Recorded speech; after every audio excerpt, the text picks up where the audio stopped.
ముందుగా బ్రహ్మర్షి పితామహ గురుదేవులకు ఆది పరావ్యక్తికి ఆది శేషుడికి మనకి ఈ జ్ఞానాన్ని అందించిన వంశీసారికి బ్రహ్మర్షి పితామహ గురుదేవులకు మా మాస్టర్స్ మంత్రిసారికి మణిమాల మేడంకు నా హృదయపూర్వక కృతజ్ఞతలు. మాస్టర్స్ ఇవాళ నేను చెప్పబోయే అంశం మహాజ్ఞానం బుక్ నుంచి శ్రీకృష్ణ పరమాత్మ. అసలు శ్రీకృష్ణుడు ఎవరు, ఆయన గురించి మనం ఎంతవరకు తెలుసుకున్నాము, ఏం నేర్చుకోవాలి, ఆయన జ్ఞానాన్ని మనం ఎలా అవలంబించాలి, అసలు కృష్ణ పరమాత్మ తన బాలల పట్ల ఏ విధంగా ప్రవర్తించారు, ఆయనకి కురుక్షేమ సంగ్రామంలో కృష్ణ పరమాత్మ పాత్ర ఎంతవరకు ఉంది, పంచపాండవులతో ఆయన సన్నిహిత్యం ఎలా ఉంది, మనం ఈ జ్ఞానం ద్వారా అసలు కృష్ణ పరమాత్మ ఈ మహాజ్ఞానం బుక్ ద్వారా ఆయన మనకి ఏం తెలియజేస్తున్నారు మనం తెలుసుకుందాం మాస్టర్స్. ఓకేనా? కృష్ణుడు, అసలు కృష్ణుడు స్వయంగా మాట్లాడుతున్నాడు. అరుణ మేడం ద్వారా కనెక్టివేట్ అయ్యి కృష్ణుడు స్వయంగా తనే మాట్లాడుతున్నాడు. నేను కృష్ణుడిని కావటానికి ముందు ఎన్నో సంవత్సరాలు తపస్సు చేశాను. కానీ ఫ్రెండ్స్, కృష్ణుడిగా మీరు నన్ను తెలుసుకున్న జన్మకు సంబంధించిన వాస్తవాలను మీకు చెప్పటానికి ఈ జన్మ క్రితం అన్న తాలూకా కొన్ని వివరాలు మీకు చెప్పాలనుకుంటున్నాను. కృష్ణుడు అసలు స్టార్టింగ్ లో కృష్ణుడు కాదు ఆయన. ఎన్నో జన్మలు తీసుకున్న తర్వాత ఆ జ్ఞానాన్ని పొందిన తర్వాత ఆయన కృష్ణ పరమాత్మగా తయారయ్యారు. అసలు ఆయన జన్మ కృష్ణ పరమాత్మ ముందు జన్మ ఏంటో ఒక్కసారి ఆయన నోట్లో ద్వారా తెలుసుకుందాం. ఆయన ఏం చెప్తున్నారో, ఆయన మనకి ఏ జ్ఞానాన్ని అందిస్తున్నారో, ఎలా ఆయన ఒక జగద్గురువు, మాస్టర్స్‌కే మాస్టర్స్ అయ్యారు కృష్ణ పరమాత్మ. ఎలా అయ్యారో మనము దీని ద్వారా తెలుసుకుందాం. కృష్ణుడుగా జన్మెత్తటానికి దాదాపు 1000 సంవత్సరాలకు ముందు నాకు ధ్యానంతో పూర్తి పరిచయం ఏర్పడింది. ఆ జన్మకు చాలా ముందుగానే నేను ధ్యానిని, ఆధ్యాత్మిక పరమైన మనిషిని అయితే నేను మాస్టర్‌ని. ధ్యాన యోగిని కావాలన్న సంకల్పమే లేదు. నాలో కృష్ణుడికి నాలో కృష్ణ జన్మకి 1000 ఏళ్ల క్రితం నేను ఒక తల్లిదండ్రులు, ఒక ధనవంతులైన ఇంట్లో నేను పుట్టాను. ఆళ్ళిద్దరూ ధ్యానులు. నా తల్లిదండ్రులు ధ్యానులు. పసిప్రాయంలో ఉన్నా సరే, పిల్లలు స్వతంత్రంగా ఉండాలనే నమ్మకం ఉన్నవాళ్ళు నా తల్లిదండ్రులు. దాదాపు ప్రతిరోజు నా తల్లిదండ్రులు ధ్యానం చేయటం నేను చూస్తూ ఉన్నా కూడా, వాళ్ళేం చేస్తున్నారో అడగాలని నేను ఎన్నడూ అనుకోలేదు.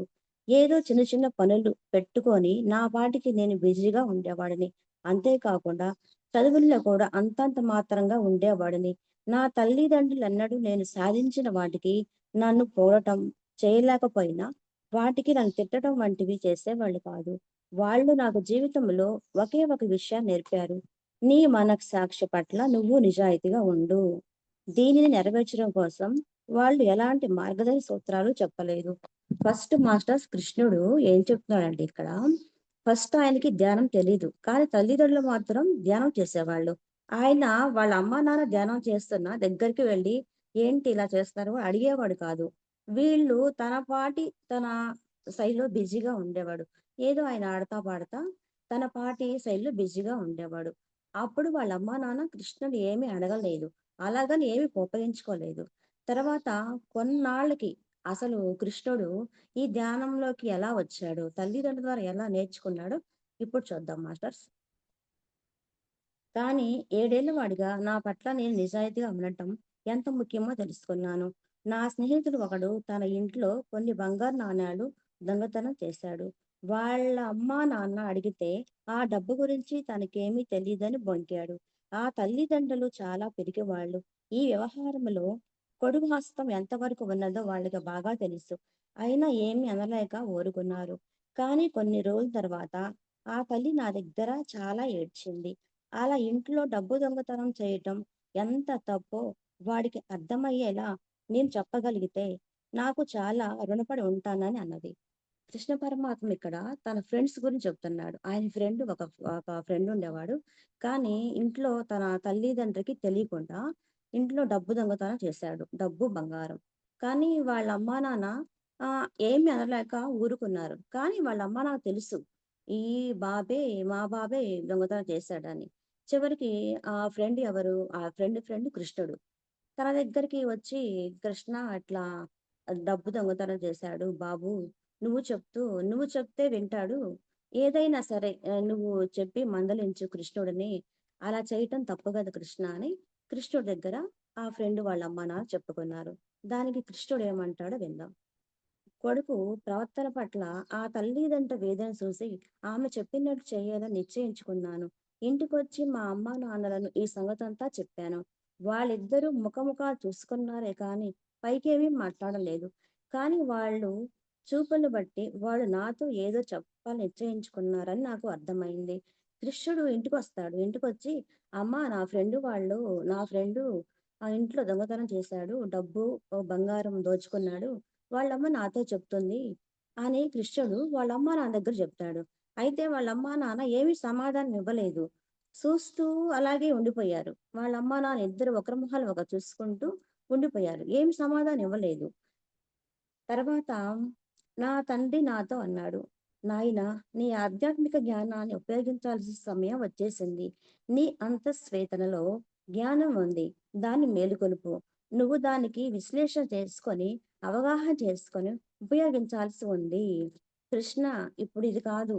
నీవు ఉపయోగించిన జ్ఞానాన్ని అంతఃస్వేదన సబ్కాన్షియస్ మైండ్ దానిలో ఉన్న జ్ఞానాన్ని నువ్వు ఇప్పుడు ఆచరించాలి. దాన్ని బయటికి తీయాలి ఆ జ్ఞానాన్ని. ఆ సమయం ఆసన్నమైందని కృష్ణుడితో చెప్తారు. అంతేకాని నీకెందుకు? నువ్వు ఊరుకో, నువ్వేం చెప్పమాకు, వాళ్ళింటికి ఎందుకెళ్ళావు? అని ఇవన్నీ వాళ్ళు మాట్లాడలేదు. వాళ్ళు మహాయోగులు, జ్ఞానులు. కృష్ణ పరమాత్మ తల్లిదండ్రులు కూడా. అందుకని వాళ్ళ బిడ్డలతో ఎలా మాట్లాడాలో, ఏ విధంగా మాట్లాడాలో వాళ్ళు తెలుసుకొని కృష్ణుడి దగ్గర ప్రతి మాట, ప్రతి క్షణం ఆలోచించుకొని పిల్లల దగ్గర ప్రవర్తించేవాళ్ళు. కృష్ణుడు అమ్మా, నాన్న. ఇకపోతే నీ స్నేహితుని తల్లి నీ ముందుంచిన విషయం దగ్గరకొస్తే దానికి నువ్వు కేవలం నీ విశ్లేషణ, అవగాహన ఉపయోగించాలి. అంతేకాని నేరుగా నీ స్నేహితుని దగ్గరికెళ్ళి, సరే మిత్రమా, ఇలా వచ్చి కూర్చో. నీకు నేను విషయం చెప్పాలనుకుంటున్నాను. ఇలాంటి మాటలు కాదు నువ్వు మాట్లాడవలసింది. ఒక్క పని మాత్రం నువ్వు సరిగ్గా చేశావు. నేరుగా వెళ్ళి నీ స్నేహితుడితో మాట్లాడకుండా ఆ విషయం నువ్వు మాతో మాట్లాడుతున్నావు. ఈ విషయం ఎంత ముఖ్యమైనదో, దానిలో నీ పాత్ర ఏమిటో నీ అంతఃస్వేదన తెలుసు. కృష్ణ, నువ్వు మంచి పని చేశావు. కానీ వాళ్ళు నేరుగా మీ ఫ్రెండ్ దగ్గరికి వెళ్ళి చెప్పకుండా, ముందుగా మాతో వచ్చి మాట్లాడి, నువ్వు చాలా మంచి పని చేశావు. నీ అంతఃస్వేదనకి తెలుసు. నువ్వు ఎలా రియాక్ట్ అవ్వాలో తెలుసు అని వాళ్ళమ్మ, నాన్న కృష్ణుడితో చెప్తారు. అని చెప్పి, ఇప్పుడు నేను వెంటనే ధ్యానం చేయాలని చెప్పారాయన. ఎందుకంటే, ఈ సమస్యను కేవలం ధ్యానం ద్వారా మాత్రమే నేను పరిష్కరించగలుగుతాను. వెంటనే ధ్యానం ఎలా చేయాలో నా తండ్రి నాకు నేర్పాడు. అరగంట తర్వాత లేపాడు. మళ్ళీ ధ్యానంలో కూర్చోబెట్టారు. మళ్ళీ 2 గంటల తర్వాత మళ్ళీ ధ్యానంలో కూర్చోబెట్టారు. 2 గంటలు అయిపోయిన తర్వాత మళ్ళీ ధ్యానంలో నుంచి లేపారు. ఒక గంట సేపు ధ్యానం చేసి గదిలో నుంచి బయటికి వచ్చేసరికి నేను మాట్లాడాల్సిన నా స్నేహితుడు మా అమ్మతో మాట్లాడుతూ కనిపించాడు. అయితే ఈ సమస్య గురించి వాడితో మాట్లాడటానికి మా అమ్మ తెలివి తక్కువదేం కాదు. నా స్నేహితుడు నా దగ్గరకు వచ్చి ఆప్యాయంగా నవ్వి చెప్పాడు, ఒరేయ్, నీకు నేను చాలా రుణపడి ఉన్నాను. అరగంట క్రితం నువ్వు మా ఇంటికి వచ్చి నాకు చెప్పావు కదా, ఇంటి అవసరాల కోసం అమ్మా నాన్న దాచిన డబ్బును దొంగతనం చేయటం తప్పని, అలాంటి డబ్బుని దొంగతనం చేసినట్లయితే ముఖ్యమైన అవసరాలు తీరకుండా చేసి ఖర్చుల భారాన్ని పెంచినట్లవుతుందని చెప్పావుగా. కుటుంబ ఖర్చుల కోసం పెట్టిన డబ్బు అందరికీ చెందుతుందని, కాబట్టి దానిలో నుంచి మనకి ఏదైనా అవసరమైతే అమ్మ నా చెప్పి తీసుకోవటం ముఖ్యం. కృష్ణుడు అసలు తన దగ్గరికే పోలేదు.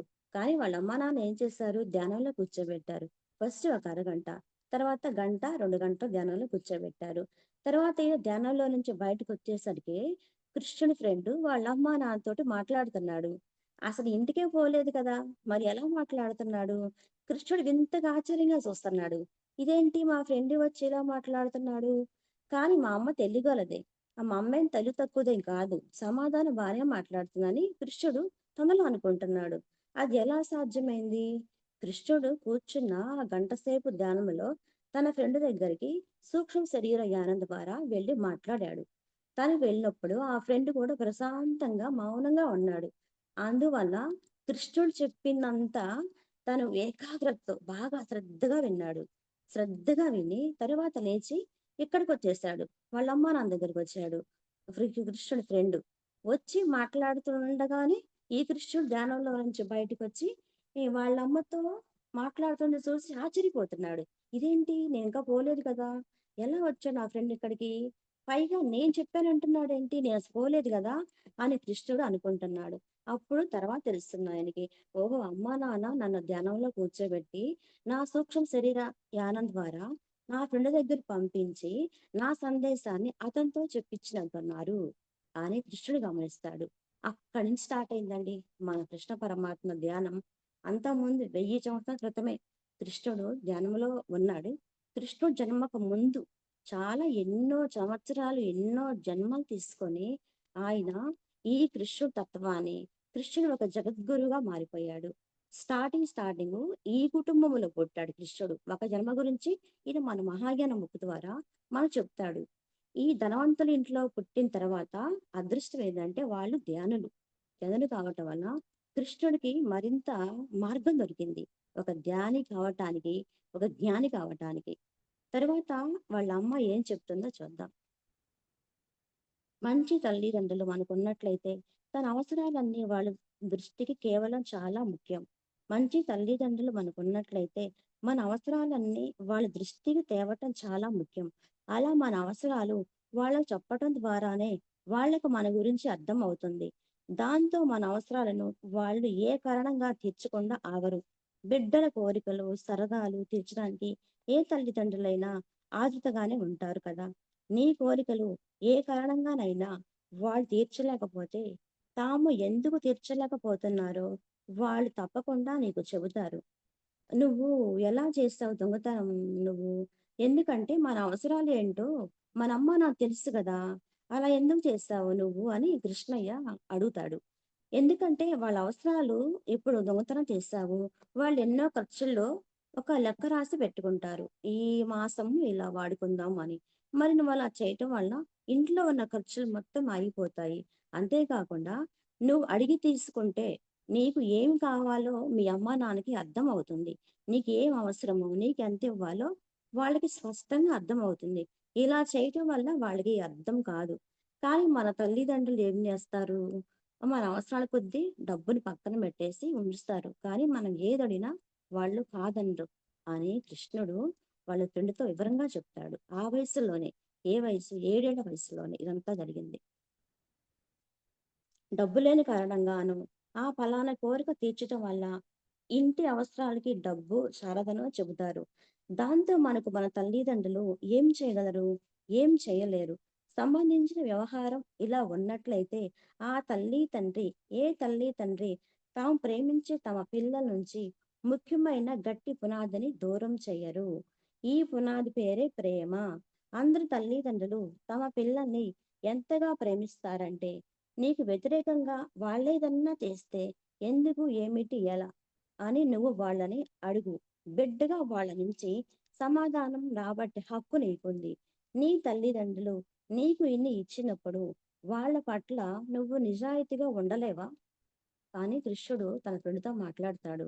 అన్ని అవసరాలు నీ తల్లిదండ్రులు తీరుస్తారు. ఒకవేళ తీర్చలేదనుకో, ఒక బిడ్డగా నీకు అడిగే హక్కు ఉంది. ఏంటమ్మా నేను ఏదడిగినా మీరు చెయ్యరేంటి? నాకిది అవసరమైన ఖర్చు గదా! అని ఒక బిడ్డగా అడిగే హక్కు నీకుంది. అలా అడగాలి కానీ, ఇలా చేయటం ఏంటి? అని కృష్ణుడు ఇంకోసారి మళ్ళీ వివరంగా మాట్లాడతాడు తన ఫ్రెండ్ తోటి. ఇదంతా నేను అతనితో ఆ అరగంట సేపు మాట్లాడింది నాకు ఆశ్చర్యం వేసింది. నిజానికి నేను ముందు మా అమ్మతో ఇదంతా మాట్లాడి, ఆ తరువాత అతని దగ్గరికి వెళ్ళి ఇవే మాటలు మాట్లాడతానిప్పుడు అని అనుకుంటున్నాడు కృష్ణుడు. ఇవన్నీ మాట్లాడలేదు కృష్ణుడు. ఇదంతా తన సూక్ష్మ శరీర యానం ద్వారా ఆ ఫ్రెండ్ దగ్గరికి వెళ్ళి ఇవన్నీ మాట్లాడాడు. ఇదంతా నేనెప్పుడు మాట్లాడాను అని పైగా తను ఆశ్చర్యపోతున్నాడు. నేను ఇలా ఆశ్చర్యపోతూ ఉండగా, చాలా మామూలుగా మా అమ్మ చెప్పింది. నేను సూక్ష్మ శరీరంతో అతని దగ్గరికి వెళ్ళానట. అతను ఆ సమయంలో మౌనంగా కూర్చొని ఉండటం వల్ల, నేను చెప్పదలుచుకున్నదంతా అందుకోగలిగాడట. ఇలా అతని తప్పు అతనికి తెలియచెప్పానట. నా పని ఇంకా పూర్తయిందని మా అమ్మ చెప్పింది. అతను నిర్మల మనస్కుడు కావటం వల్ల వెంటనే తన తల్లిదండ్రుల పట్ల తన తల్లిదండ్రుల వల్ల వారిని క్షమాపణ కోరాడు. అతను కూడా ఫ్రెండ్ కూడా మంచివాడు అయినందువలనే ఇదంతా అర్థం చేసుకొని వాళ్ళ అమ్మా నాన్న దగ్గరికి వెళ్ళి క్షమాపణ కోరాడు కృష్ణుడి ఫ్రెండ్. ధ్యానములో నా తొలి అనుభవం ఇది. ఇప్పటి నుంచి నేను ప్రతిరోజు ధ్యానం చేయసాగాను. త్వరలోనే అనేక ధ్యాన అనుభవాలు పొందాను.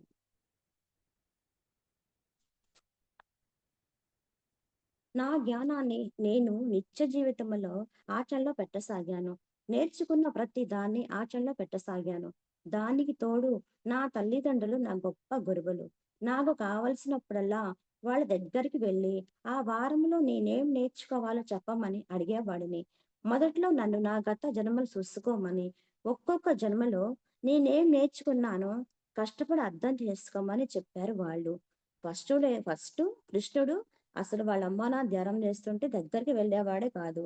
ఇలాగా ఇప్పుడు ఈ వారంలో నేనేం ధ్యానం చేయాలి? నేనేం నేర్చుకోవాలి? అని అడిగేవాడు. అప్పుడు వాళ్ళ అమ్మ నాన్న ఏం చెప్పేవాళ్ళు?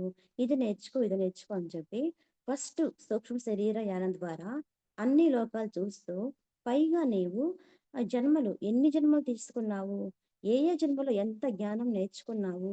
అదంతా తెలుసుకోవాలి. ప్రతి జన్మకి ఒక సత్యం తెలుసుకుంటావు. అది ఎలా తెలుసుకున్నావు? ఇప్పుడేం చేయాలి? ఇప్పుడు ఈ జన్మ తీసుకున్నావు కదా! నువ్వేం చేయాలి? ఇప్పుడు నువ్వేం చేయాలంటే, అవి గత తాలూకా జన్మల జ్ఞానం పొందిన తర్వాతనే ఇప్పుడు నువ్వేం చేయగలుగుతావో నీకు అర్థమవుతుంది కృష్ణ అని వాళ్ళ అమ్మా నాన్న చెప్పారు. ఈ పని నేను చాలా క్షుణ్ణంగా చేయాలని చెప్పాను. దానివల్ల లాభం ఏమిటంటే, ఈ జన్మకు నేను జీవితం యొక్క కొత్త కోణాల గురించి నేర్చుకోవటానికి ఆ జ్ఞానాన్ని వాడుకోవచ్చు. గతంలో మనం ఎలా ఉండి ఉన్నామో చూడనంత వరకు, తెలుసుకోనంత వరకు ప్రస్తుతం ఏం నేర్చుకోవాలి అనేది మనకు క్షుణ్ణంగా అర్థం కాదు. అందువల్ల ఒక ఏడాది మొత్తం కేవలం గత జన్మల గురించి తెలుసుకుంటూ గడిపాను. నా ఆలోచన లోపాల్లోకి కొద్ది కొద్దిగా పోతూ ఉండేవాడిని. కృష్ణ పరమాత్మ ఒక సంవత్సరం కాలం అంతా తన గత జన్మలు చూసుకుంటూ, ఆ జ్ఞానాన్ని తెలుసుకుంటూ, అనుభవాలు చూసుకుంటూ, ఏ జన్మకి ఏం నేర్చుకున్నా తెలుసుకుంటూ ఒక సంవత్సర కాలం ఆయన తెలుసుకోవటం గడిపేవాడు. ఒక సంవత్సరం కాలం అంతా జన్మలు చూసుకోవటం ఇలాగా గడిచిపోయింది. తరువాత 10 ఏళ్ల వయస్సు వచ్చేసరికి ఒక విషయం బాగా తెలుసుకున్నాను. అదేమిటంటే ఈ జన్మలో నేను ధ్యానం యొక్క బహుముఖ పరిధుల గురించి నేర్చుకోవాలి. అంతేకాని ఏ ఒక్క దానిలోనూ నిష్ణాతుడిని కాకూడదు. ఎందుకంటే పరిపూర్ణ జ్ఞానాన్ని పొందటానికి ఒక్క జన్మ చాలా చిన్నది. సరిపోదు.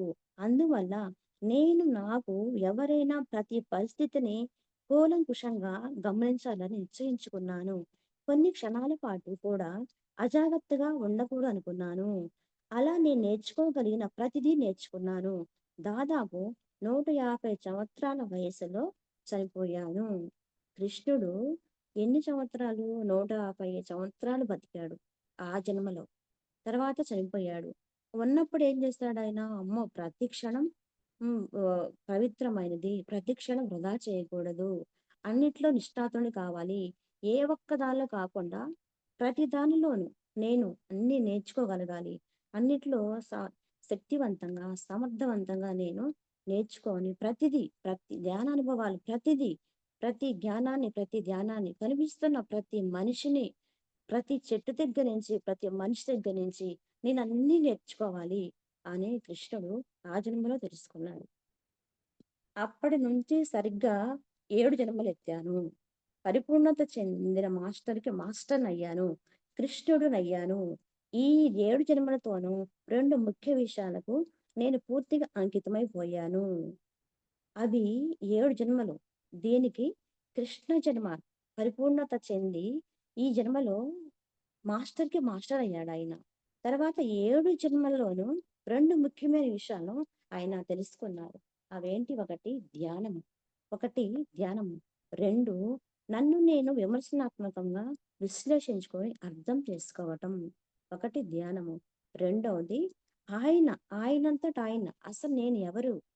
ఏంటి అని విమర్శాత్మకంగా విశ్లేషణ చేసుకున్నాడు. ఇప్పుడు మన మూవ్‌మెంట్ ద్వారా మనం చేస్తున్నది కూడా అదే కాబట్టి, మన సార్ చెప్తారు కదా! వంశీ సార్ చెప్తారు కదా! అసలు ముందు మీరెవరో తెలుసుకోండి. మీ జన్మలు చూసుకోండి. పక్క వాళ్ళతో మీకు అనవసరం. వాళ్ళు అలా ఉన్నారు, ఇలా ఉన్నారు అని కాదు. ముందు మీరెవరు? మీరెలా ఉన్నారు? మీరు కరెక్ట్‌గా ఉన్నారా లేదా? ఆ అనవసర విషయాన్ని పక్కన పెట్టేసి, ఉన్న సమయాన్నంతా ఈ జన్మలు చూసుకోవటం, జ్ఞానాన్ని నేర్చుకోవటం, కళల ద్వారా మనం ఎంతో జ్ఞానం తీసుకుంటున్నాము. కానీ మాస్టర్స్ ఈ సబ్జెక్టు మనం చేసే సబ్జెక్టు పంపిస్తారు ద్వారా మనం నేర్చుకున్న జ్ఞానం కృష్ణ పరమాత్మ నోట్లో నుంచి రావటం నాకు నిజంగా ఆశ్చర్యం, ఆనందం వేసింది. అబ్బా! మనం ఇంత పవిత్రమైన సబ్జెక్ట్ తీసుకున్నామా అని నేను చాలా సంతోషపడ్డాను మాస్టర్స్. నిజంగా వంశీ సార్‌కి ఎంత రుణపడి ఉన్నామంటే అందరం చాలా రుణపడి ఉన్నాము.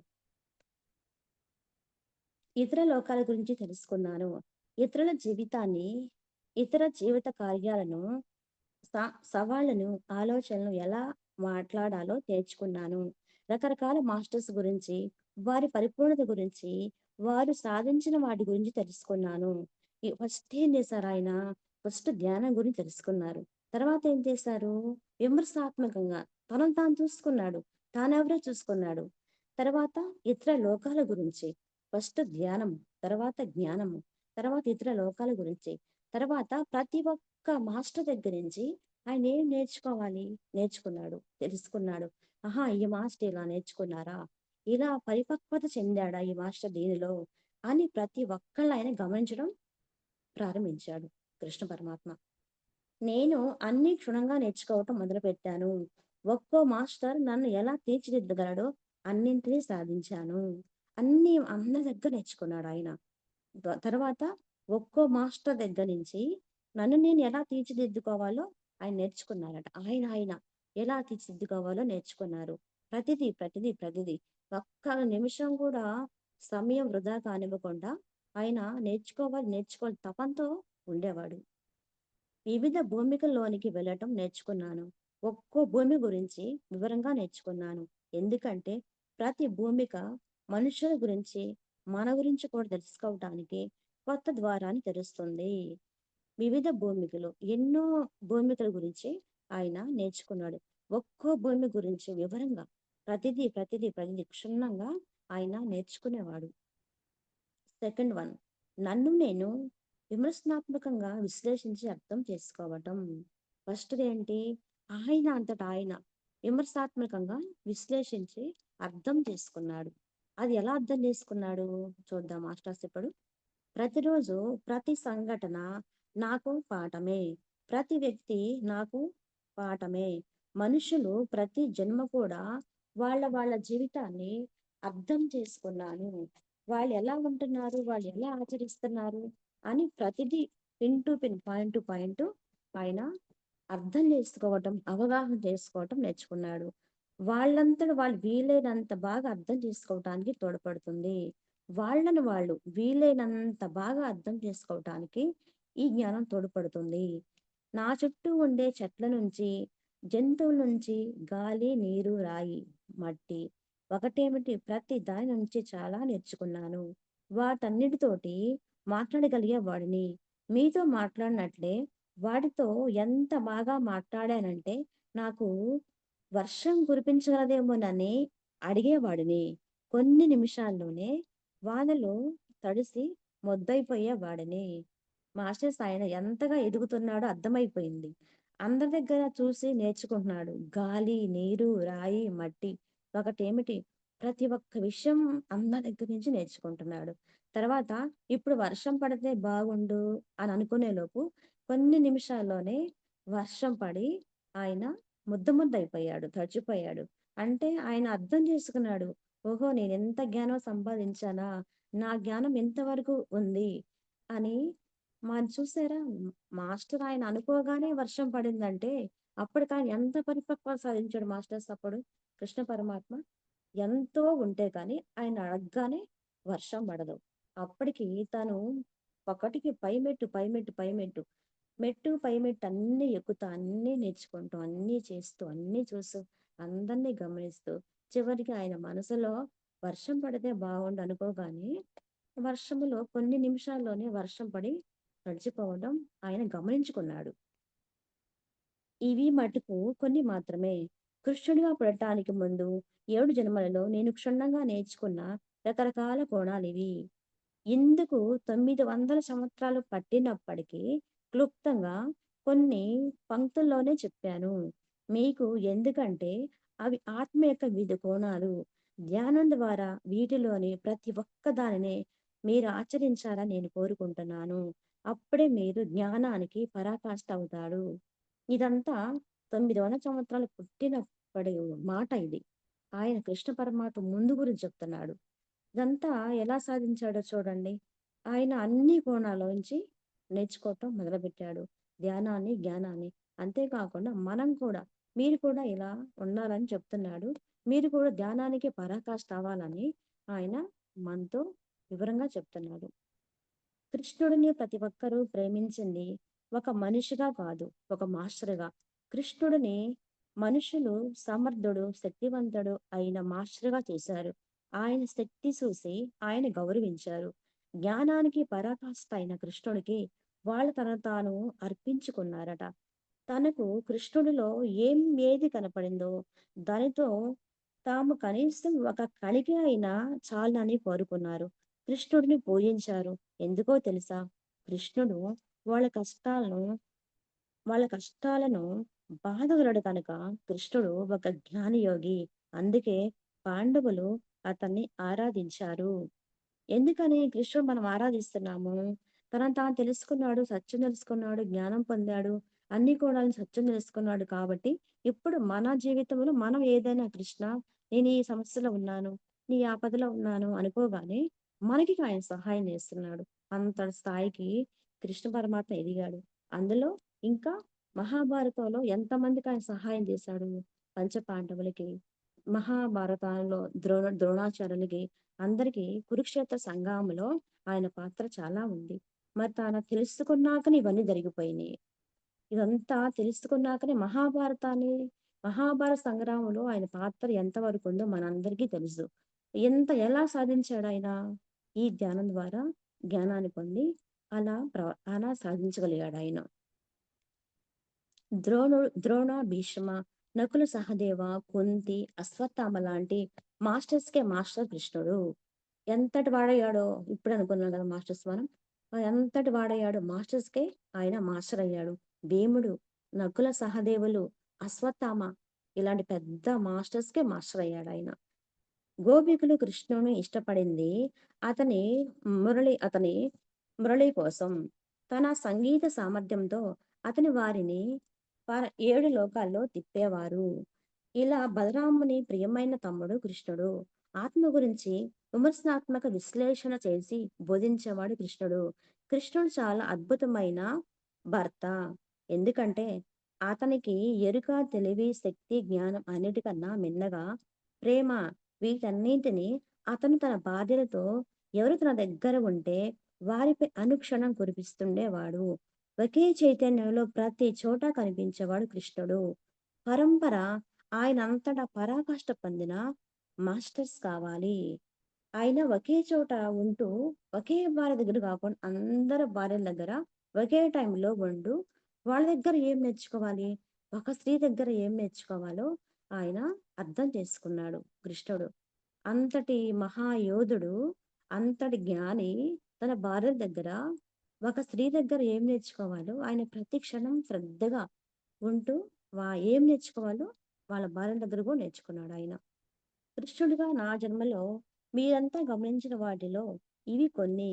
కానీ మీకు నేను మనస్ఫూర్తిగా చెప్పాలనుకుంటే ఏమిటంటే అది చాలా సుదీర్ఘమైన శ్రమతో కూడుకున్న ప్రయాణం. ఈ 900 సంవత్సరాలు ధ్యానం పట్ల నాకుండే అంకిత భావన, ఆత్మ విశ్లేషణ అనే వాటి తుది ఫలితంగా నేను జ్ఞానానికి పరాకాష్ట అయ్యాను. ఆయనేం చెప్పారు? 900 సంవత్సరాలు ఆహ్, కష్టపడి అన్నీ నేర్చుకొని, సాధించి, చివరికి ఆత్మ విశ్లేషణ చేసుకున్నాడాయన. అంతేకాకుండా విశ్లేషణ చేసుకొని ధ్యానానికి పరాకాష్ట పొందాడు కృష్ణ పరమాత్మ. మీరు కూడా అలాగే అవ్వాలి అని ఆయన మనలందరిని కోరుతున్నాడు. చూడండి ఫ్రెండ్స్, ఉదాహరణకి లెక్కల్లో ఒక సూత్రం తయారు చేసిన శాస్త్రవేత్త దానికోసం తన జీవితంలో 60-70 సంవత్సరాలు కష్టపడి ఉంటాడు. ఆ సూత్రం మీ వరకు వచ్చేసరికి ఆ లెక్క చేయటానికి 70-80 సంవత్సరాలు పట్టదు. 1-2 నిమిషాలు చాలు. లెక్కను బట్టి ఆ సమయంలో తేడా ఉండవచ్చు. మరి చూసారా? ఒక మ్యాథ్స్ ఒక సూత్రం చేయటానికి ఒక శాస్త్రవేత్త 90, 70 సంవత్సరాలు కష్టపడితే, ఇప్పుడు మనము ఏం చేస్తున్నాము? 1, 2 నిమిషాల్లో మనం ఆ లెక్క చేసేస్తున్నాము. అలాగే కృష్ణ పరమాత్మ ఆ స్థాయికి వెళ్ళి, ఇప్పుడు మనం పిలవగానే మనకేదైనా సమస్య వస్తే, ఆహా! వీళ్ళు ఈ సమస్యలో ఉన్నారని పరిగెత్తుకుంటూ వచ్చి మనకి సహాయం చేస్తున్నాడు. అందులో అలా చేయటం వల్ల మన సమస్యలు మనకు ఆహ్, సమస్య నుంచి మనం బయటపడుతున్నాము. ఇంకో అది కాకుండా ఇంకా ముందుకెళ్ళిపోతున్నాం మనం. ఈ ధ్యానంలో కూడా మనకి ధ్యానంలోకొచ్చిన తర్వాత కూడా ఎన్నో సమస్యలతో ఉంటున్నాము, భయపడుతున్నాము, బాధపడుతున్నాము, కలలు చూసుకుంటున్నాము, జన్మలు చూసుకుంటున్నాము.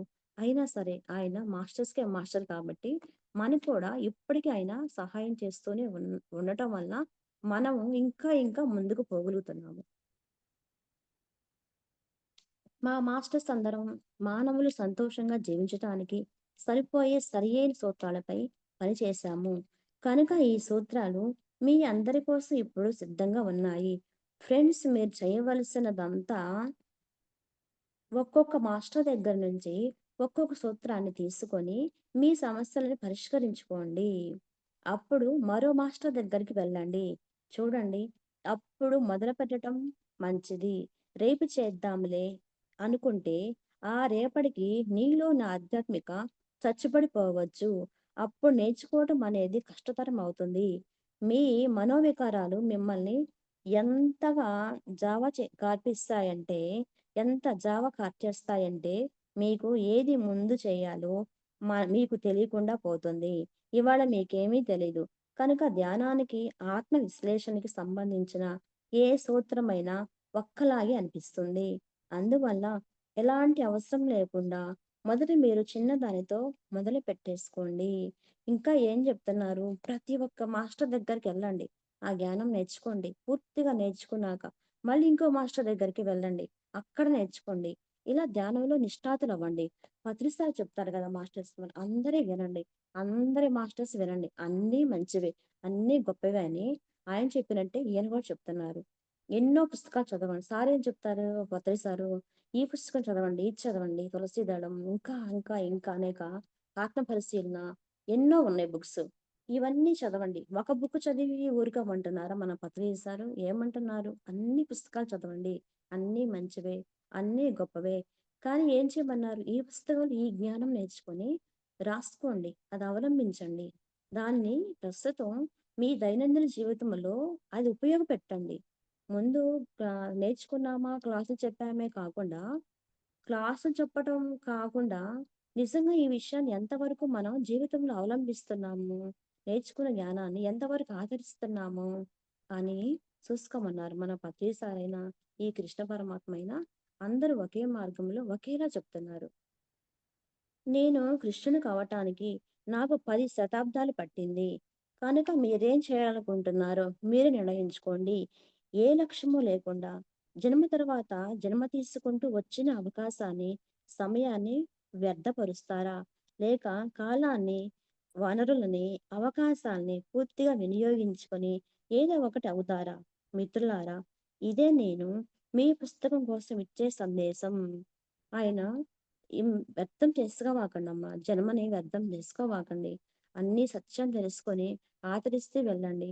వస్తున్నామా, పోతున్నామా, జన్మ తీసుకుంటున్నామా, ముగిసిందా, మళ్ళీ జన్మెత్తున్నామా, మళ్ళీ ముగిసిందా కాకుండా ప్రతి జన్మకి పిన్ టు పిన్ నేర్చుకొని, ఎలా ముందుకు వెళ్ళాలో నేర్చుకొని, ఆత్మ పరిశీలన చేసుకొని, ఆ జన్మ సార్థకం చేసుకోమని మనకి చెప్తున్నారు మాస్టర్స్ కృష్ణ పరమాత్మ. మీ పాఠకులలో చాలామంది, జ్ఞానులలో కొందరు ఆశ్చర్యపోవచ్చు. కృష్ణుడిగా నేను తీసుకున్న జన్మలో సర్వశక్తివంతుడిని ఎలా కాగలిగానా అని. మనం అనుకుంటాము కృష్ణుడు అబ్బా! అంత మాస్టర్ ఎలా అయ్యాడు అని మనం అనుకుంటా ఉంటాం కదా! నిజంగా అనుకుంటాం. ఆయన చెప్పడం కాదు, మనం అనుకుంటాం. ఎంత సాధన చేశారో వాళ్ళు, ఎన్ని బాధలు పడ్డారో, ఎంత ఎంత జ్ఞానం ఎలా వచ్చిందో, ఎన్ని సమస్యలు అధిగమించుకుంటూ, జన్మలు చూసుకుంటూ, సూక్ష్మ శరీరయానం చేసుకుంటూ, ప్రతి జన్మ విశ్లేషణ చేసుకుంటూ, ఇలా కృష్ణ పరమాత్మ ముందుకెళ్ళిపోయాడు. దానికి కారణాలు కృష్ణ పరమాత్మకి 2 కారణాలు చూసుకుంటున్నాడు. ఒకటి, పూర్తి స్పృహతో ఆ జన్మలోకి వచ్చాను. నా జ్ఞానాన్ని అంతా నా నాలుక మొదట్లో పెట్టుకున్నాను. అందుకే నా దగ్గరికి జ్ఞాన తృష్ణతో వచ్చిన వారికి వెంటనే సమాధానం దొరికి తృప్తి కలిగేది. నారదుడికి కూడా తృప్తి కలిగేది. 2, 3 పాయింట్ చెప్తారు ఆయన ఇక్కడ. అసలు ఎలా జ్ఞానం అయిన తర్వాత ఎలా దాన్ని రూపొందించాడు, అవలంబించాడో, మనకి ఎలా జ్ఞానాన్ని ఇవ్వాలో 3 పాయింట్ల ద్వారా ఆయన మనకు చెప్తున్నారు. ఒకటి, ఆయన జ్ఞానం అంతా నాలుక మీద ఉండేదంట. అందుకే నారదుడు కూడా తన దగ్గరికి ఏదైనా సమస్య వచ్చినప్పుడు కృష్ణుడు తన ఉన్న జ్ఞానం ద్వారా సమాధానం ఇచ్చేవాడు. అప్పుడు నారద మహర్షి కూడా హ్యాపీగా, తృప్తిగా వెళ్ళిపోయేవాడు. అలాగే ప్రతి ఒక్కళ్ళు ఆయన దగ్గర జ్ఞానం నేర్చుకొని, జ్ఞానాన్ని పొందుతూ తృప్తిగా ఉంటున్నారు. ఆయన మనకి కళల్లో సందేశాన్ని ఇస్తారు కదా కృష్ణ పరమాత్మ. మనం క్వెషన్ వేసుకుంటాము. జన్మలు చూసుకుంటున్నప్పుడు మనం కూడా మాస్టర్స్ అడుగుతాం కదా! ఆహ్, స జ్ఞానాన్ని ఇవ్వండని. అప్పుడు వాళ్ళు మనకి కృష్ణ పరమాత్మని ఎవరైనా సరే మనకి మాస్టర్స్ జ్ఞానాన్ని ఇస్తున్నారు. అలాగే ఆయన చెప్తున్నారు. నేను నా జ్ఞానం అంతా నాలుక మీద ఉంటుందంట కృష్ణ పరమాత్మ. దాని ద్వారా జ్ఞాని ఎవరైనా క్వెషన్ ఏసుకున్నప్పుడు గానీ, తనైన సమస్యలో ఉన్నప్పుడు కానీ, ఆయన తనకున్న జ్ఞానం ద్వారా మన సమస్యను తీర్చేవాళ్ళంట ఆయన. ప్రకృతి సూత్రాలను సమర్థించాలనుకునే వాడిని. ఈ ప్రకృతి సూత్రాలనే ధర్మం అంటారు. కృష్ణుడిగా నేను పాండవులకి కావలసిన జ్ఞానాన్ని, అవగాహనను పుష్కలంగా అందించాను. అంతేకాకుండా కృష్ణుడు ఏం చేశాడు? పాండవులకి తన జ్ఞానాన్ని, అవగాహన పుష్కలంగా అందించారు. ఎందుకంటే పాండవులు వనవాసం చేసే టైంలో కృష్ణ పరమాత్మ చాలా హెల్ప్ చేశాడు వాళ్ళకి. అందువల్ల తన నేర్చుకున్న జ్ఞానాన్ని ఉపయోగించుకోవాలి గదా! ఆయన మాస్టర్స్‌కే మాస్టర్ అయ్యారు. మరంత జ్ఞానం ఏం చేసుకుంటాడాయన? మనకి పంచిపెట్టేవాళ్ళు. అలాగే మహాభారతంలో పాండవులు కూడా తన జ్ఞానాన్ని పంచిపెట్టేవారు. ధర్మం పేరిట చాలా మందిని కాపాడాను. అప్పటి పరిస్థితులు నుంచి లాభం పొందేవాళ్ళు వీళ్ళే చూడండి. మొదట్లో పాండవులు పరిపక్వత చెందలేదు. ధర్మం దరిదాపుల్లో కూడా లేరు. వాళ్ళు ఏకలవ్యుడికి జ్ఞానబోధ చేయకుండా అన్యాయంగా ఆపేశారు. వాళ్ళు అరణ్యవాస కాలంలో వారికి అవగాహన కలిగించాను. తమ తప్పు తాము తెలుసుకున్నారు. ఫస్ట్ పాండవులు ఎలా ఉన్నారు? వాళ్ళకి ఏ జ్ఞానం తెలీదు. కానీ కృష్ణ పరమాత్మ ఎంటర్ అయిన తర్వాత ఏకలవ్యుడి విషయంలో చాలా అన్యాయం చేస్తారు. తన బొటనవేలు కూడా బాణాలు వేసే పని లేకుండా, యుద్ధం చేయనీయకుండా బొటనవేలు కూడా తీసేసుకుంటారు. అలా చేయటం తప్పు కదా! అని కృష్ణుడు అర్జునుడితో చెప్తాడు. ఇలా చేసావేంటి అర్జున? అలా చేయకూడదు గదా! ఒక జ్ఞానివై ఉండి అలా చేయొచ్చని కృష్ణుడు జ్ఞానబోధ ద్వారా వాళ్ళకి ఇతని ద్వారా జ్ఞానం చేసి ఎన్నో మంచి మాటలు చెప్పి వాళ్ళని కూడా జ్ఞానవంతులుగా, సత్యవంతులుగా తయారు చేశారు. మానవుడి సృజనాత్మకతను, మానవుడి పరిమితికి సవాలుగా ఎదురయ్యే ఏ దెబ్బనైనా నేను చాలా ఇష్టపడతాను. శకునిలో సృజనాత్మకత ఉంది. ఉపాయాలు ఉన్నాయి. అందుకే ఇతనంటే నాకు ఇష్టం. అయితే తన సృజనాత్మకతను అతడు కౌరవుల మీద తన వ్యక్తిగత కక్ష తీర్చుకోమన్నా తన పెద్దల ప్రతిజ్ఞ కోసమే అతను బ్రతికాడు. అతనిలోని ఆ గుణమే వ్యక్తిగతంగా నాకు చాలా నచ్చింది. ధర్మానికి కష్టపడే మనిషిగా అతను బ్రతుకుతుండగా అతన్ని నేను చాలా ఇష్టపడ్డాను. ఆయన ఆదేశాలు కానీ, సందేశాలు కానీ ఇష్టపడ్డాడు కృష్ణ పరమాత్మ. మెచ్చుకోలేకపోయాను. కానీ మనుషుల్లో ఎల్లప్పుడూ అంతకంటే మంచి అభిప్రాయమే ఉండేది. ఇందాక ఏం చెప్పారు? పంచపాండవుల గురించి చెప్పాడాయన. పంచపాండవులు ఎలా ఉన్నారో, కానీ ఇలా ఉండకూడదు అని చెప్పారు. ఇప్పుడు ఆయన మనసులో శకుని గురించి ఒక మంచి స్థానం ఉంది. కృష్ణ పరమాత్మ. శకుని సృజనాత్మకతని శకుని సృజనాత్మకత ఆయన చాలా ఇష్టపడేవాడు. మహాభారతంలో అందరితో ఆయన సన్నిహితంగా ఉండేవాడు కాబట్టి, వాళ్ళలో పంచపాండవులతో ఉన్నారు. అలాగే శకునితో ఉండేవాళ్ళు. ధర్మరాజు, తర్వాత రాధ వీళ్ళందరితో ఆయన చాలా దగ్గరగా సన్నిహిత సంబంధం ఉండేది కృష్ణ పరమాత్మకు. ఈ రోజుల్లో ఎలాంటి వాళ్ళు దగ్గరికి నేను వచ్చినప్పుడల్లా అతన్ని నా పక్కనే ఉంచుకుంటాను. ఎందుకంటే మానవ సంబంధాలను అర్థం చేసుకోవటంలోను, పోషించటంలోను రాణించాలంటే అతని ఉపాయాలు కావాలి. నాకు ప్రస్తుతం ప్రేమ, క్షమ గుణాలు ఎంత ముఖ్యమో మనుషులకి అర్థమయ్యేలా చేయటానికి అతని సహాయపడుతున్నాడు. ఈ బంధాలను పోషించడానికి తోడ్పడుతున్నాడు. అతను పెట్టుకున్న మరో పెద్ద పని ఏమిటంటే తనదైన ఒక ప్రపంచాన్ని సృష్టించుకుంటున్నాడు. కృష్ణ పరమాత్మ మన దగ్గరికి వచ్చే ముందు, మనకి సందేశం ఇచ్చే ముందు శకుని వెంట పెట్టుకొని వస్తాడంట. ఎందుకంటే శకుని ఉపాయం గలవాడు, తెలియగలవాడు. ఆయన సృజనాత్మకత చాలా బాగా నచ్చిందంట. ప్రతి ఎంత సమస్యలో ఉన్నా ఒక చిన్న మాటతోటి ఈ చిక్కులు విప్పేవాడు ఆయన శకుడు. ఇప్పటికీ కృష్ణ పరమాత్మ తనతో పాటు, నాతో పాటు ఆయన తెచ్చుకుంటాను. ఎందుకంటే సమస్య నుంచి చాలా తేలిగ్గా బయటికి తీసుకొస్తారు శకుడు.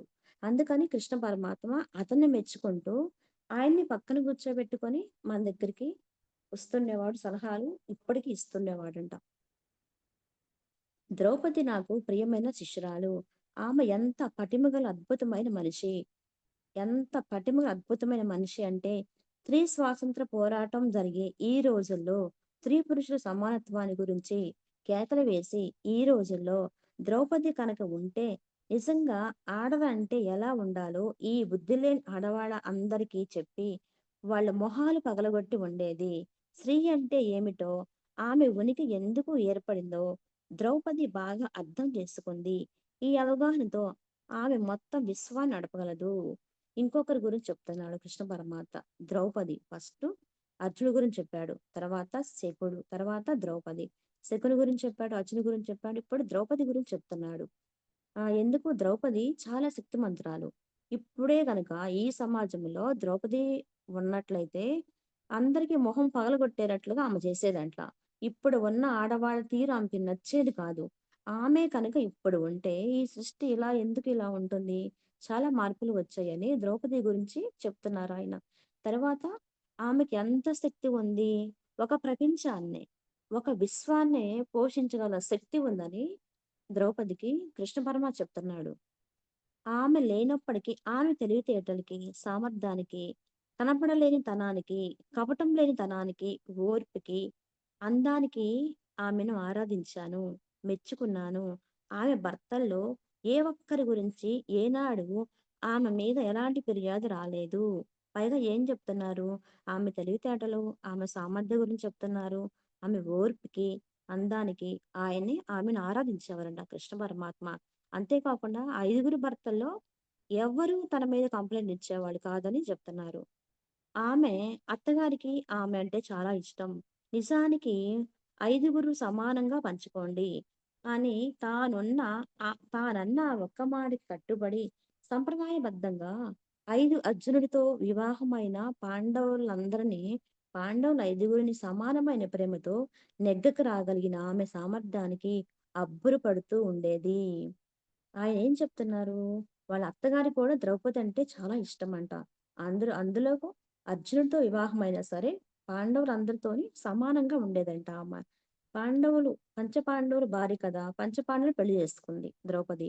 అందరితో సమానంగా ఏ కంప్లైంట్ లేకుండా ఒక సమర్థవంతురాలుగా తన కాలాన్ని ఆ పాత్ర పోషించని కృష్ణుడు చెప్తున్నాడు. అంతేకాకుండా భర్తల పట్ల ఆమె చూసిన ప్రేమ గురించి మాట్లాడటానికి, వ్రాయటానికి బోలెడంతా ఉంటూనే ఉంటుంది.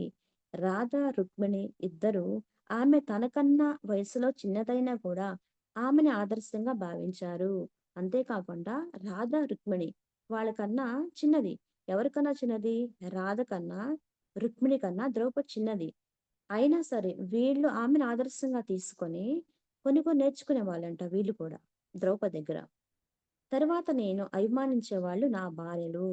వాళ్ళలో ప్రతి ఒక్కరూ తమ తమ పందాల్లో బహుముఖ ప్రజ్ఞావంతులు, నిరుపమానులు. మేము ఒక్క భార్యతోనే వేగలేకపోతున్నాము. అంత మందిలో ప్రతి ఒక్కరిలోనే ఈయన ఎలా నెగ్గుకు రాగలిగాడబ్బా అని ఆశ్చర్యపోతుంటారు అందరూ. అవును కదా మాస్టర్స్, మనం అనుకుంటాము. ఇంతమందితో ఈయన ఎలా ఉంటారో అనుకుంటుంటాం. ముఖ్యంగా జెంట్స్ అలాగే అనుకుంటారు కదా! కానీ బహుముఖ ప్రజ్ఞావంతులు. బహుముఖ ప్రజ్ఞావంతులు కావటాన ఆయన అందరి పట్ల సమానంగా అలా కృష్ణ పరమాత్మ కూడా ద్రౌపది ఎలా ఉందో కృష్ణ పరమాత్మ కూడా అందరి భార్యల దగ్గర ఒకే టైంలో ఒకే సమయంలో అన్ని చోట్ల ప్రత్యక్షం అవుతూ, వాళ్ళ దగ్గర ఇందాక అనుకున్నాం మనం. వాళ్ళ దగ్గర ఏం నేర్చుకోవాలో నేర్చుకుంటూ, చాలా సన్నిహితంగా ఉండేవాళ్ళు. ఇక్కడ ఏం చెప్పారు? ఆయన భార్య గురించి చెప్తున్నాడు. ఏం నేర్చుకోవాలో చెప్తున్నాడు. దీనికి ముందు ఎవరు చెప్పారు? ద్రౌపది. దానికి ముందు శకుడు. దానికి ముందు పంచపాండవులు. ప్రతి ఒక్క నుంచి ఆయన ఏం నేర్చుకున్నాడో చెప్పాడు. తర్వాత ఎలా ఉన్నాలో వాళ్ళు చెప్తున్నాడు. మహాభారతంలోని పాత్రలకి కృష్ణ పరమాత్మ వచ్చేసి ఇవన్నీ మనతో మాట్లాడుతున్నారు. నేను అనుక్షణము వాళ్ళ పట్ల చాలా చాలా అంకిత భావంతో ఉండేవాడిని. స్త్రీ ఎలా ఉండాలి అనే విషయం గురించి నేను వాళ్ళ నుంచి తెలుసుకోవాలనుకుంటున్నాను. అందుకే వాళ్ళతో ఉండేవాడిని. వాళ్ళు ఈ విషయంలో నాకు చాలా సహాయపడ్డారు. భీష్మ ద్రోణులు నాకన్నా పెద్దవారు. వాళ్ళతో నాకు ఎక్కువ చనువు లేదు. ఒక భీష్ముడికి, ద్రోణుడికి తప్ప మిగతా వాళ్ళ పట్ల కృష్ణ పరమాత్మ చాలా చనువుగా ఉండేవాళ్ళు. అంతే కాకుండా వాళ్ళ భార్యలతో గూడా ఇందాక అనుకున్నాను కదా మాస్టర్స్! వాళ్ళ భార్యలతో కూడా సన్నిహితంగా ఉంటూ, ఒక స్త్రీ ఎలా ఉండాలి? స్త్రీ ఎలా ఉంటుందో నేర్చుకున్నాడాయన. తరువాత ఒక్క భీష్ముడితో, ద్రోణుడితో కొంచెం సన్నిహితంగా ఉండేవాడు కాదు. కొంచెం ఎక్కువ వాళ్ళకి ఈ ఎక్కువ బ్యాలెన్స్ లేదు. అవగాహన లేదు. కృష్ణుడికి, వాళ్ళకి. మిగతా వాళ్ళతో ఉన్న చనువు ఒక భీష్ముడికి, ద్రోణుడికి అంత లేదు. చనువు లేదు. కౌరవులు అందరిలోనూ దుర్యోధనుడు చూస్తే విపరీతంగా ఆశ్చర్యంగా, అబ్బురంగా ఉండేది. దుర్యోధనుడు చూస్తే. అతను కలిసిన ప్రతిసారి ఓరి నాయనో! ఓరి దేవుడో! అనిపించేది నాకు. ఒకసారి అతనిలో అతనితో కొంచెం ఎక్కువ సేపు ఉండిపోయాను. నెమ్మదిగా అతనితో మాట్లాడటం మొదలుపెట్టాను. తర్వాత ఎవరి గురించి చెప్తున్నాడు? దుర్యోధనుడు. ఆయన గురించి చెప్తున్నాడు. దుర్యోధనుడితో మాట్లాడినప్పుడల్లా కృష్ణుడు ఏం నేర్చుకోవాలి అని చూస్తున్నప్పుడల్లా ఆయన వామ్మో! ఓరి నాయనో! ఓరి దేవుడు అనుకుంటూ ఉండేవాడు. దుర్యోధన ప్రవర్తన పట్ల, ఆయన మాట తీరు పట్ల కృష్ణుడే కంగు తిన్నాడు. అతను చాలా ఆశపరుడని నాకు తెలుసు. చూడు, ఆశపరుడుగానే ఉండు. అందులో తప్పేమీ లేదు. కానీ స్వార్థపరుడివి కావద్దు. ఇతరుల వస్తువు లాక్కోవద్దు. అది ప్రకృతికే విరుద్ధం. చూడు దుర్యోధన, నువ్వు ఆశకి అంటూ ఒక హద్దుండాలి. ఆశగానే ఉండు. కానీ ఇతరుల సొమ్ము లాక్కోవటం, ఇతరుల సొమ్ము మంది కాదు కదా! ఎందుకు వాళ్ళు లాక్కోవాలని చూస్తుంటావు? అని దుర్యోధనుడితోని కృష్ణుడు మాట్లాడుతుంటాడు. ఇది ప్రకృతికి విరుద్ధం కదా! ఎందుకలా ప్రవర్తిస్తున్నావు దుర్యోధన? అని కృష్ణుడు మాట్లాడేవాడు ఆయనతోటి. నీకు త్రాగుడంటే ఇష్టమనుకో త్రాగు. కానీ కేవలం త్రాగటంలోనే మునిగి తేలుతూ ఉంటే ఏమవుతుందో చెప్పు? నీ ప్రయత్నం ఏమైపోతుంది? దుర్యోధన, నీకు ఇష్టము త్రాగు. కానీ అలాగే అది ఎంతవరకు లిమిట్టు. ఒక లిమిట్‌గా ఉండాలి. కానీ దానికి బానిసైపోకూడదు అని చెప్తాడు. నీ వనరులు ఏమైపోతాయి?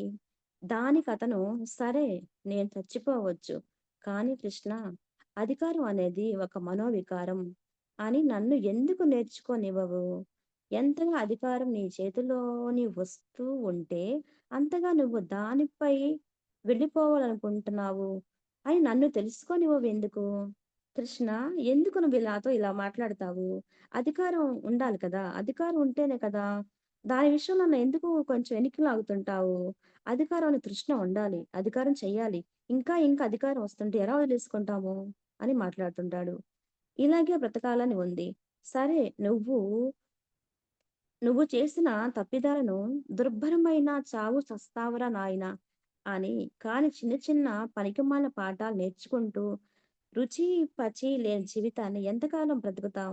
రేపు అధికార కాంక్ష ఉన్న ప్రతివాడు ఈ దుర్యోధనుడి జీవితం చూసి నేర్చుకుంటాడు.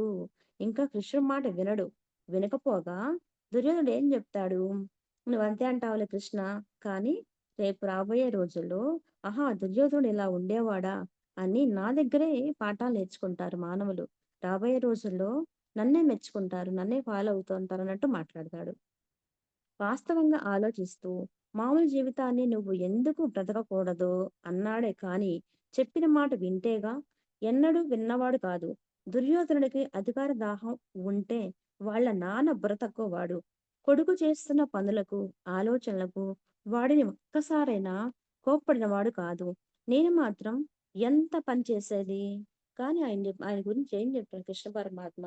దుర్యోధనుడు ఇలా ఉండేవాడు. కానీ వాళ్ళ నాన్న మాత్రం ఏమి అనేవాడు కాదు కొడుకును. "అది నువ్వెందుకు ఇలా ఉంటున్నావు? అలా చేయకూడదు కదా!" అని మందలిచ్చేవాడు కాదంట దుర్యోధన తండ్రి.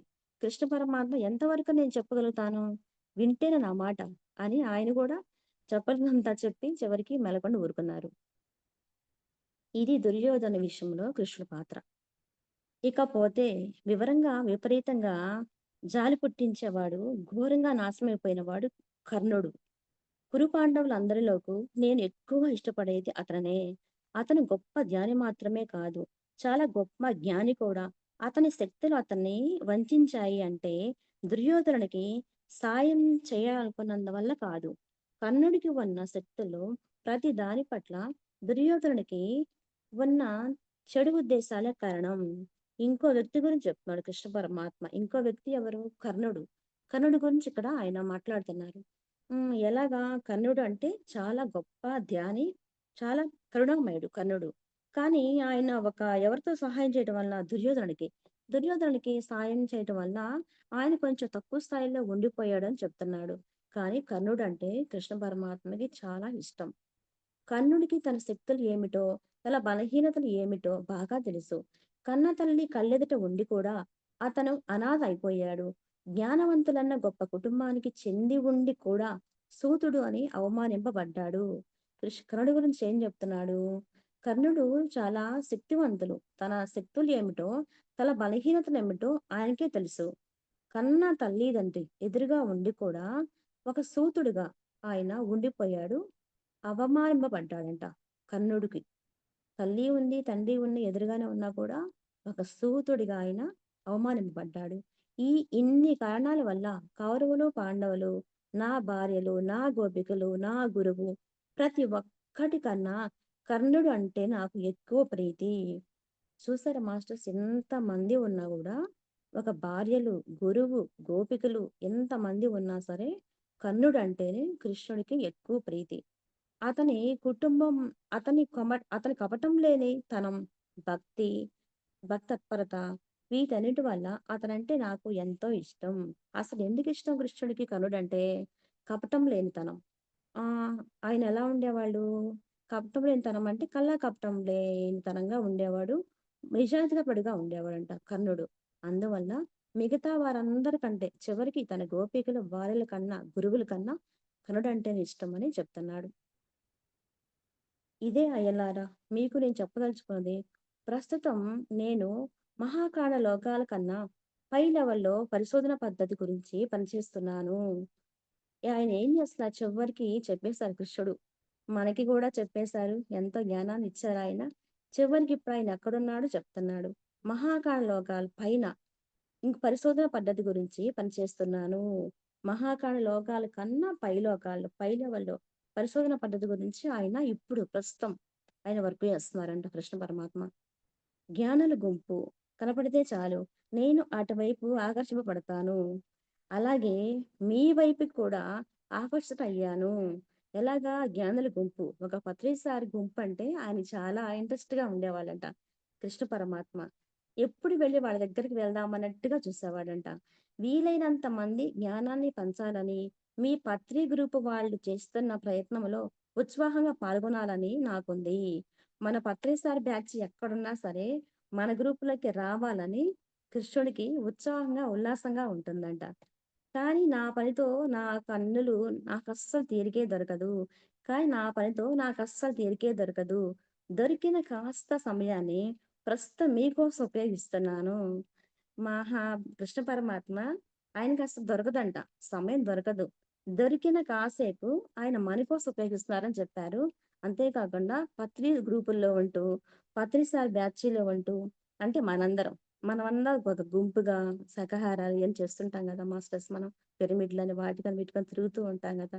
అందరికి జ్ఞానం నేర్పాలని, క్లాసులు చెప్పాలని తిరుగుతుంటాం గదా! అదే ఆయనకి నచ్చుతుందంట. కృష్ణ పరమాత్మ గూడా. ఒక పత్రిజీ గ్రూప్ గురించి ఆయన ఎంత బాగా చెప్తున్నారో చూడండి ప్రస్తుతం గూడా. Good luck. ప్రస్తుతానికి సెలవు. ఇంతవరకు చెప్పి కృష్ణ పరమాత్మ సెలవు తీసుకున్నారు మన దగ్గర నుంచి. ఆయన ఎంత జ్ఞానవంతుడు, ఎంత ధ్యానయోగి అయినా సరే అందరి దగ్గర నేర్చుకుంటూ, అందరి గురువుల దగ్గర నేర్చుకుంటూ, అన్నీ సాధిస్తూ, ఒక్కొక్క జన్మ గురించి తెలుసుకుంటూ, సూక్ష్మ శరీరాన్ని ఎలా చేయాలో తెలుసుకుంటూ, రాళ్ళతోనూ, చెట్లతోనూ ఎలా ఉండేవాడు, ఎలా నేర్చుకోవాలి, ఒక స్త్రీల దగ్గర గురించి, స్త్రీ ఎలా ఉంటుంది, ఆమె గురించి ఏం నేర్చుకోవాలి, పంచపాండవుల దగ్గర ఏం నేర్చుకోవాలి, నేర్చుకున్నాడు. తనకు తెలిసింది కూడా నేర్పించాడు. పంచపాండవుల దగ్గర దుర్యోధనుడు, భీష్ముడు, ద్రోణుడు, కౌరవులు, వీళ్ళ కర్ణుడు, వీళ్ళందరి గురించి తన జ్ఞానాన్ని వాళ్ళకి అందించేవాళ్ళు. ఇంకా వాళ్ళ కాడున్న జ్ఞానాన్ని ఈయన స్వీకరించేవాడు కృష్ణ పరమాత్మ. ఎంత అవకాశాన్ని ఇచ్చిన ఒకేసారికి మా గురు మణిమేళ మేడంకి, ఇద్దరికి గురువులు ఇద్దరికి ఇంత అవకాశాన్ని ఇచ్చిన మీరందరికీ thank you masters, thank you. ఇది కృష్ణ పరమాత్మ మనకు అందించిన సందేశం మహాజ్ఞానం బుక్ ద్వారా. Okay masters.